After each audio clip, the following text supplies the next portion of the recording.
ધારાસભ્ય કૌશિક વેકરિયાને બદનામ કરવાનો પ્રયાસ થયો છે। તાલુકા પંચાયતના પ્રમુખના ડુપ્લિકેટ લેટરહેડથી વેકરિયાને બદનામ કરવાનો પ્રયાસ। તાલુકા પંચાયતના પ્રમુખનું ડુપ્લિકેટ લેટરપેડ બનાવી કૌશિક વેકરિયા વિરુદ્ધ આરોપો લગાવવામાં આવ્યા છે। કૌશિક વેકરિયાને બદનામ કરનારા સામે પગલાં ભરવા માંગ ઉઠી છે। અમરેલી તાલુકા પંચાયતના પ્રમુખ અને જિલ્લા તાલુકા પંચાયતના આગેવાનોમાં પણ આક્રોશ છે। અમરેલીના 100 સભ્યોનું પ્રતિનિધિમંડળ ગાંધીનગર પહોંચ્યું। પ્રદેશ અધ્યક્ષ સી.આર. પાટીલ અને પ્રદેશ મહામંત્રી રજની પટેલને રજૂઆત કરવામાં આવશે। નિષ્પક્ષ તપાસ કરી દૂધનું દૂધ અને પાણીનું પાણી કરવા રજૂઆત કરી। પ્રદેશ અધ્યક્ષે નિષ્પક્ષ તપાસની પ્રતિનિધિમંડળને બાંહેધરી આપી। લેટર વાયરલ કરનાર ભાજપનો સભ્ય હશે તો તેની સામે પણ કાર્યવાહી થશે તેવી બાંહેધરી સી.આર. પાટીલ અને રજનીભાઈ પટેલ તરફથી આપવામાં આવી છે। નકલી લેટર પેડ કેસમાં અત્યાર સુધીમાં રજૂઆત કરવામાં આવી। પ્રદેશ અધ્યક્ષ અને મહામંત્રીને લેટર વાયરલ કરનાર જો ભાજપનો સભ્ય હશે તો તેની સામે પણ કાર્યવાહી કરવામાં આવશે। તાલુકા પંચાયતના પ્રમુખના ડુપ્લિકેટ લેટરહેડથી વેકરિયાને બદનામ કરવાનો પ્રયાસ થયો। પ્રતિનિધિમંડળ પહોંચ્યું ગાંધીનગર ખાતે। પ્રદેશ અધ્યક્ષ અને મહામંત્રીને રજૂઆત કરવામાં આવી અને બંને તરફથી કહેવામાં આવ્યું છે કે જો કોઈ ભાજપનો સભ્ય હશે કે અન્ય કોઈ તપાસ થશે, નિષ્પક્ષ અને કાર્યવાહી પણ કરવામાં આવશે।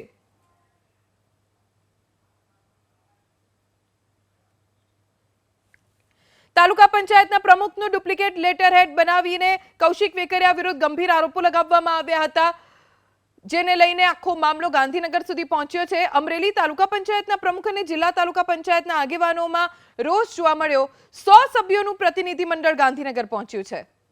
અમરેલી જિલ્લામાંથી અમુક એક પત્ર વાયરલ થયેલ છે, જેમાં અહીંયાના લોકલ જે ધારાસભ્ય છે, જે ગુજરાત વિધાનસભાના નાયબ દંડક પણ છે, એમના ઉપર અમુક આક્ષેપ કરવામાં આવેલ હતા। અને આ પત્ર જે વાયરલ થયેલ છે એ પત્રમાં અમરેલી તાલુકા પંચાયતના પ્રમુખ જે છે એના નામે એ પત્ર વાયરલ થયેલ હતો। તે બાબતે ગઈકાલે અમને તાલુકા પંચાયત પ્રમુખશ્રીએ એક લિખિત અરજી આપેલ હતી અને તેના આધાર ઉપર અમે એક ગુનો પણ દાખલ થયેલ છે।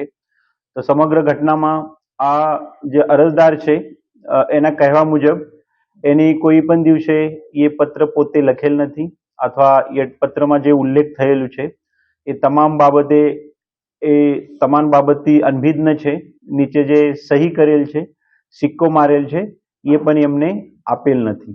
તો એ બાબતે અમારા જિલ્લા પોલીસના એલસીબી, સાયબર ક્રાઇમ અને એસઓજી એક ઝીણવટભરે તપાસ કરતા તપાસના અંતે આ કામમાં અમે કુલ 4 લોકોને પકડવામાં સફળતા મળેલ છે, જેમાં મનીષ કુમાર ચતુરભાઈ વઘાસિયા રહે અમરેલી, પાયલબેન ગોટી રહે વિઠ્ઠલપુર જિલ્લા અમરેલી, અશોકભાઈ કનુભાઈ માંગરોળિયા રહે જશવંતગઢ અને જીતુભાઈ ખાતરા રહે જશવંતગઢ તાલુકા જિલ્લા અમરેલી। તો આ 4 લોકોની અલગ અલગ સમયે અલગ અલગ ભૂમિકામાં અમુક લોકો એક સાથની એક ગુનાહિત કાવતરાના ભાગરૂપે આ વસ્તુને અંજામ આપેલું છે। આમાં મુખ્યત્વે જે જિલ્લા પોલીસે એફઆઈઆર રજીસ્ટર કરેલી છે, આમાં અલગ અલગ સેક્શન્સ લગાવેલ છે।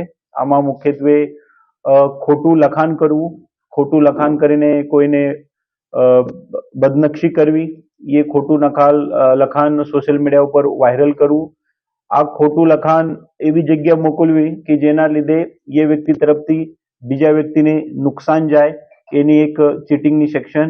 એ રીતના અમે ગુના આઈટી એક્ટમાં આ જે લખાણ છે એમાં ખોટી સાઇન કરેલી છે। ખોટું લખાણ સોશિયલ મીડિયા થકી પ્રચાર અને પ્રસાર કરવું અને એ પ્રચાર પ્રસાર થકી એક જાહેર જનતા છે એ જાહેર જનતાના મનમાં એક ગભરાટ ઉત્પન્ન કરવું, એ ટાઈપનો એક અમે ગુના દાખલ કરેલ છે। અને બહુ ટૂંક સમયમાં જિલ્લા પોલીસે એક ટેકનિકલ એનાલિસિસથી અને હ્યુમન ઇન્ટેલિજન્સથી આ 4 આરોપીને પકડી પાડવામાં સફળતા મળેલ છે। તપાસના કામે અન્ય જે પણ લોકો આમાં ઇન્વોલ્વ છે, અન્ય લોકોની જે પણ રોલ છે આ બાબતમાં એ લોકોએ કઈ જગ્યા એ અલગ અલગ વસ્તુ બનાવેલી છે। તો નકલી લેટરહેડ કેસમાં અત્યાર સુધીમાં 4 લોકોની ધરપકડ કરવામાં આવી છે। અમરેલી પોલીસે 4 શખ્સોની ધરપકડ કરી, એક મહિલા સહિત 4 લોકોની ધરપકડ કરી, તેમની સામે કાર્યવાહી કરવામાં આવી છે। પોલીસે જે જાણકારી આપી તે મુજબ અમરેલી તાલુકા પંચાયતના નામે પત્ર વાયરલ થયો હતો। મનીષ વઘાસિયા, પાયલબેન, અશોકભાઈ માંગરોળી અને જીતુ ખાતરાની ધરપકડ કરવામાં આવી। ખોટું લખાણ કરવું, ખોટા લખાણના આધારે બદનામ કરવાના પ્રયાસની ફરિયાદ નોંધાઈ છે. આરોપીઓ સામે અલગ અલગ ગુના હેઠળ ધરપકડ કરવામાં આવી છે. જો હજુ કોઈ સંડોવાયેલું હશે તો તેની પણ તપાસ ચાલુ છે. આ ચારે લોકો કોણ છે અને કેમ કૌશિક વેકરિયાને બદનામ કરવાનું કાવતરું રચ્યું તેને લઈને પણ હવે પોલીસ તપાસ કરી રહી છે. શું ભાજપના જ સભ્યો છે કે નહીં તેની પણ કોઈ સ્પષ્ટ જાણકારી નથી મળી. તેને લઈને પણ તપાસ ચાલુ છે.